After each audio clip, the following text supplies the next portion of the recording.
Look it, I am not mad, okay? We have two stars on the team. Now I am not the only old guy, okay? It is what it is.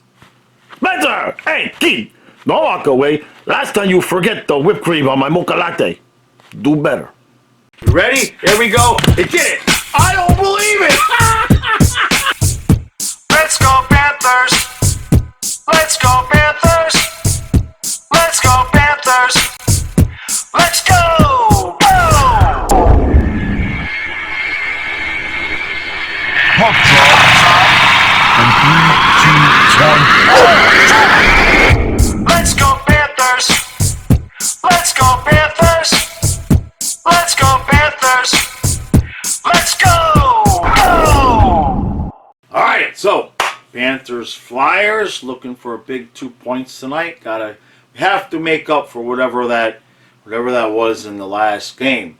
Eric Stahl draws in. Nick Cousins is the one on the bench. So my initial fear about coach looking to replace Hornquist with Eric Stahl, so far that okay. I'm willing to see what Stahl looks like out on the ice. Cousins has not been bad. He hasn't been great. So what the hell? We lost the game. Make a change. I have not seen if we have any line changes. We traded a stubborn coach for a stubborn coach. So we're just going to have to bear with it and see what the hell happens. It's not like we have any other, it's just 12 guys and Eric Stahl. So there's only so many moves you can make. You can play Yahtzee with the lines and move everything around, but I liked the other three lines, how they've been playing, so we'll see what goes. Bobrovsky, Bubba Brewski, Bubba is in net tonight. And I don't have a real good feeling about this one tonight. I'm not even going to lie to you. I've got 5-2 Flyers. I'm just not feeling it. I don't know, man. I mean, it looks like Owen Tippett's going to be in the lineup against us, and wouldn't that kind of be the thing, right? Wouldn't that kind of be the thing to see Owen Tippett get a goal or 3 against us? If Owen Tippett gets a hat trick, I will set this hat on fire. If he gets a hat trick tonight, I will throw the hat, and I will take the hat back, and I will douse it and set it on fire. So stay tuned.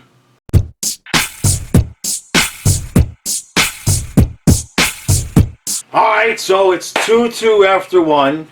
The shots on goal are 129 shots for the Panthers and 4 for the Flyers, and yet it's tied at 2-2. I don't know. It's something. Last I looked, I think it was 18 or 19-4, but the game is tied.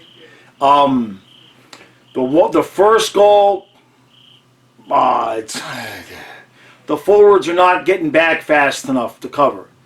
The forwards are not getting back fast enough to cover. I've been saying it since preseason. I've been saying it all season. The forwards are not doing the job in this system that they're supposed to do. I've seen it too many times now. Mahura with a nice goal. Luosterainen with a nice goal. It was Luosterainen, right? It was Luosterainen. I hope I'm remembering that correctly. It's been very hectic. Matthias is here, and the dog is pissed off because I hadn't given him his 4th meal yet. Matthias jumping all over the place, and telemarketers are calling my phone, and my phone's blowing up because Stu normally is on the chat, but instead on the chat he's got a lot of texts coming, and my brother Gene can't watch the game because he got called away in an emergency, so I'm trying to update him. It's been a first period. It's tied 2-2. I smell overtime. It's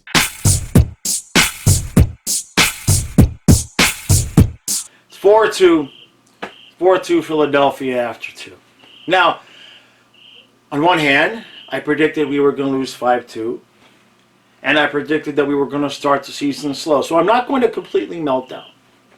On the other hand, on the other brother from another mother hand, and please, by all means, just please, somebody correct me if I'm wrong here. Because I know I give Barkov a lot of shit, and people give me shit for giving Barkov shit, and that's fine. That's cool. We can agree to disagree, but Could we please agree that when the dude is in the middle of clearly the worst slump of his career, maybe that's not the time to have him run the power play from the blue line, which he's terrible at anyway, and just put anybody else there? Can we agree on that? Can we at least agree that Brunette got fired for everything that we're seeing Coach Maurice do exactly the same thing. Because without Ekblad, and now without Ekblad and Duclair, nobody apparently can figure out a configuration of how to make this power play work.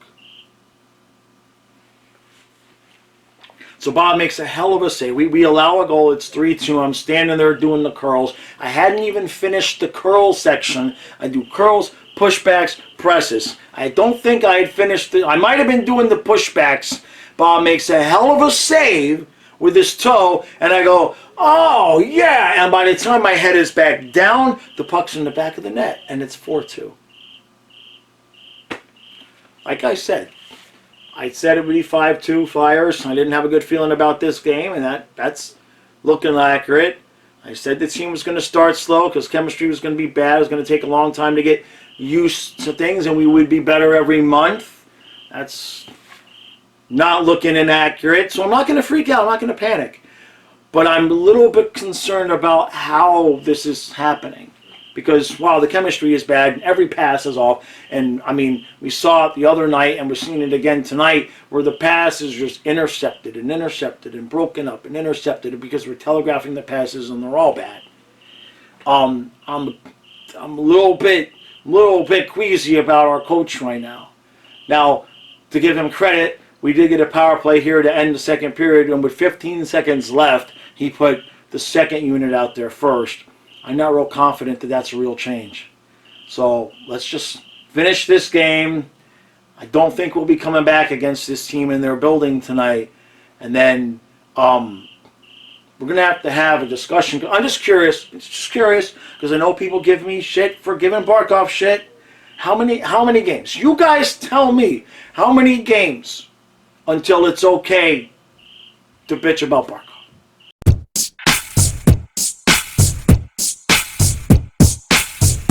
Alright, so Panthers lose 4-3, 5-2, 4-3.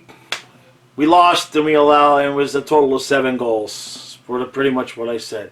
Look, I know many of you are here for the rant. The truth of it is that I ranted a lot during the second period. My throat's killing me. I mean, 50 shots. This team is pretty consistent. When we get 50 shots, we lose. In case you forgot Game 4 against Tampa. Look, we got some issues. We have some issues. And I'm not going to panic because, like I said in the last game, it would be stupid of me to panic considering the team is doing exactly what I said they would do, which is start slow despite us playing a weak schedule, as some people said, because the chemistry on the ice just isn't there. Said it all summer. People call me crazy. I don't know what to tell you. So I'm not going to panic. Now, 8 games with no Barkov and Reinhardt goals. I didn't call that. Nobody called that one. Okay? All the goals tonight were scored by defensemen. I didn't call that one. But the chemistry is just not there. The passes are off. And the passes that look like they might be on the tape are telegraphed because we're so unconfident that we're telegraphing the passes, and defenses, you saw it the other night, you saw it again tonight. The defenses are able to intercept the passes over and over and over and over and over, and you get the point, okay? It will come. Now, Barkov eventually is going to score. Let's face it. Now, one of 2 things could be going on with Barkov that are a little bit concerning. Number one, if he's down and depressed because of Huberdeau, that's a problem. That's a problem. I'm not saying he is. I don't know. I don't know if he is or not. He doesn't look right. Could it be because Huberdeau's not here and he's upset about the trade? It's entirely possible. He's human. It's not a good look, though. But I'm not gonna tag him with that label just yet because we don't really know.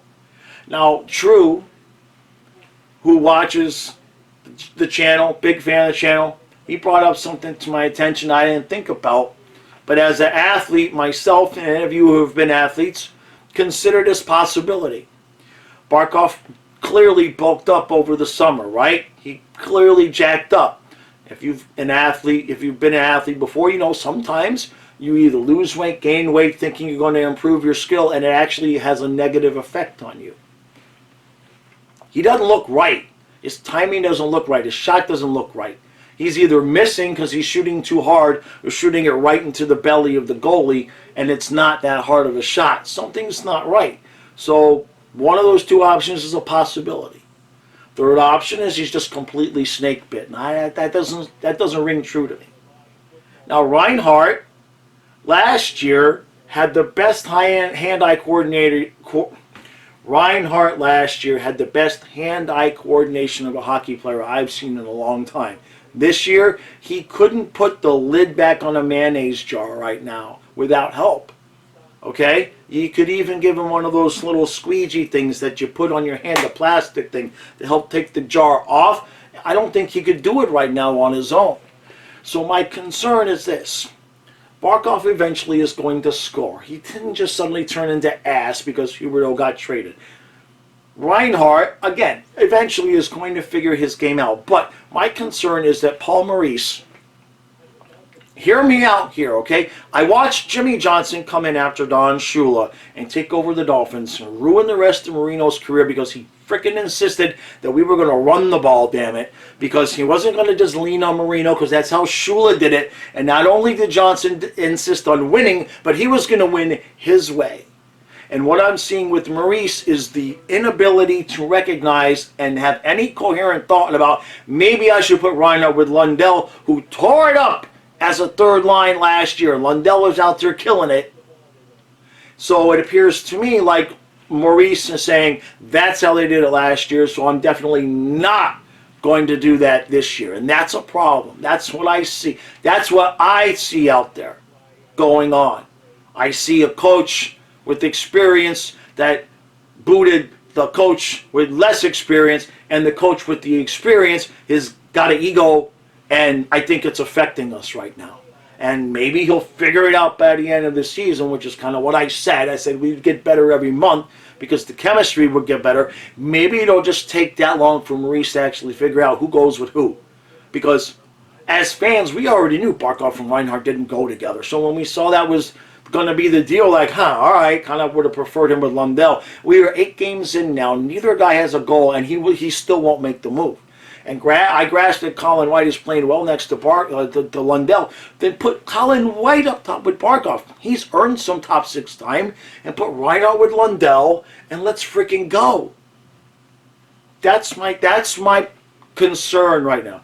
Not the actual individual players. My concern is this coach appears to be how can I put this? Pig-headed, stubborn, beyond stubborn. Now Bruno kept things the way that they were. We called him stubborn, or some of us said maybe he don't have any other options. But Maurice has a pretty good picture of what worked, and he refuses to use it, and that's a problem. That's a big problem. Now, we did score a power play goal. Brandon Montour at the side of the net, of all things. I was bitching all night because you had Montour in the circle and Barkov running the power play.